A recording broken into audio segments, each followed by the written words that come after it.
Hi, this is Ray's Rant for the Masses, and I am back with the eighth installment, I guess. I'm not even keeping track anymore. Anyway, Best Picture Showcase. I am doing The Curious Case of Benjamin Button, which was the third film I saw that day. And I must say, there was a lot of talk about this movie. That much so that I was very interested in seeing it.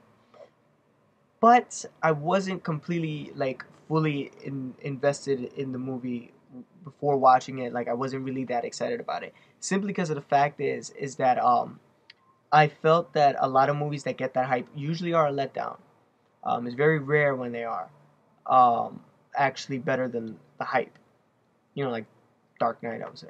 But this movie, I felt that this like when I first heard what the story was about like a man who ages younger instead of older. So when I first heard it, I said, it seems like a good premise, a good starting point. But if that's all you're gonna give me, then the movie's just gonna be like whatever."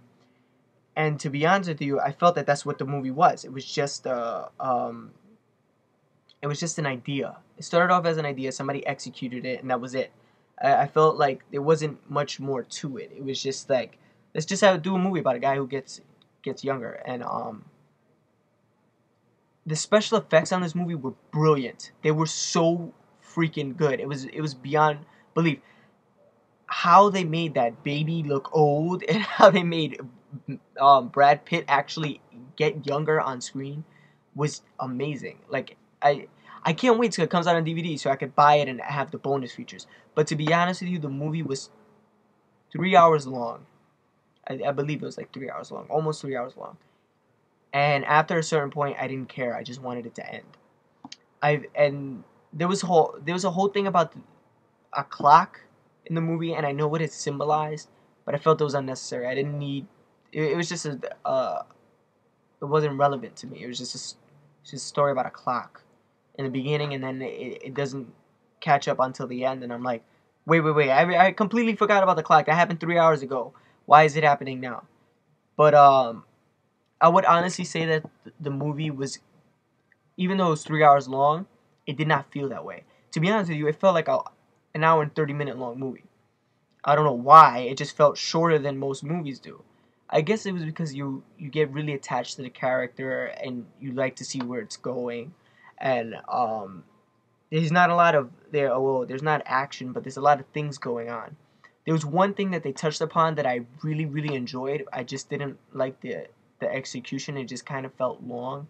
Where there's a scene where I'm not gonna say what happens in the scene, but since it's narrated by Benjamin Button, the story goes on about how there's this little thing that I always wanted to do this myself, where it's like a cause and effect scene where he says, if this didn't happen, then this would have never happened. But seeing how this happened and that happened and that happened, it led to this. So it was like a chain reaction, which I absolutely loved, which kind of felt like appropriate with the whole movie, seeing how it was like time backwards and it had this whole time thing to it. Same thing with the clock, but I just felt the clock was not necessary. But the movie definitely felt shorter than what it was. It's just that the way the story was going, um, I felt like I was aging while I was watching the movie, just because it was like I said, it felt short, but it just felt like 85% of this movie is him slowly aging backwards. But I was like, when the hell does he get young? It was like young, like my age young. Like I was watching the when he starts off as a baby, he gets old, and it does this whole. It's kind of bizarre because he's a baby, he's like the size of a baby, but he's old.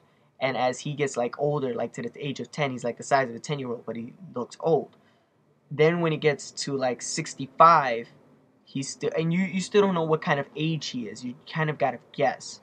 So the makeup effects doesn't really like get too much lighter. So it kind of felt like you're like, is he 65 or is he 45? I can't really tell. He just got gray hair. So it's not until like more than midway in the film that he starts to actually look um, like drastically younger. in the beginning he just looks constantly old, and then it's like more than middle way he then starts to look young.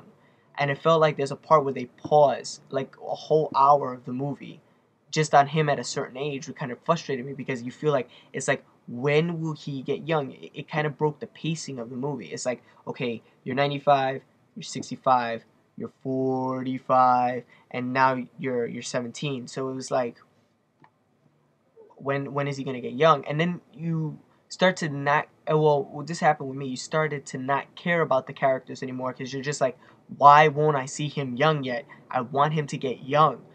Just get young. What happens when you die? I want to know these things.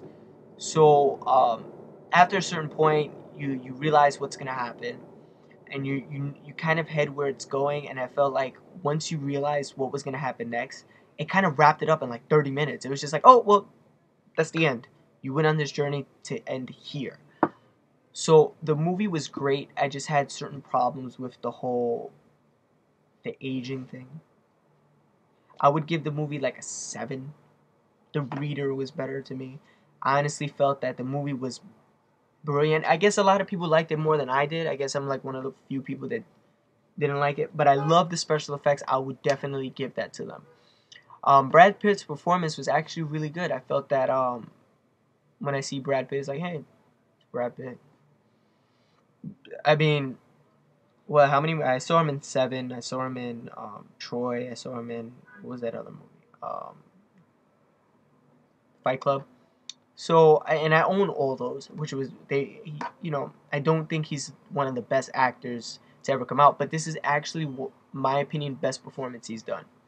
One performance that was out of himself, and to be honest with you, I felt like I didn't see him through the whole movie. It was not until the end that I realized it was Brad Pitt. I just felt that he actually embodied the character of Benjamin Button. So besides that, the whole aging backwards thing was kind of bizarre. Um, but a good starting point. I just felt the execution was okay. I felt like they were like, well, the guy ages, younger, and if they would have did it nowadays, the movie probably would have just been bad because, like, if is the time era is different, so we would have caught on to, oh my god, this guy ages younger, so the whole movie would have been a publicity stunt, them following around this guy, how he magically has the bottle of youth.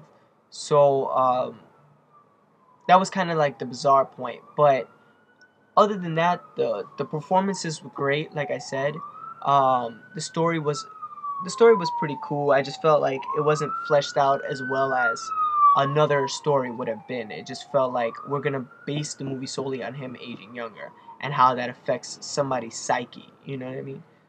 But it was okay. I would rent it. I'm gonna buy it just because I want to see the special effects and how it was made. If you're that type of person, I would buy it just so you could see like all of the how they did this and how they did that. As a wannabe filmmaker, some of the stuff I just said, yeah, I know how they did that. It's so it's not simple, but you could figure it out like that. So definitely watch it. I mean, it's a good movie to watch.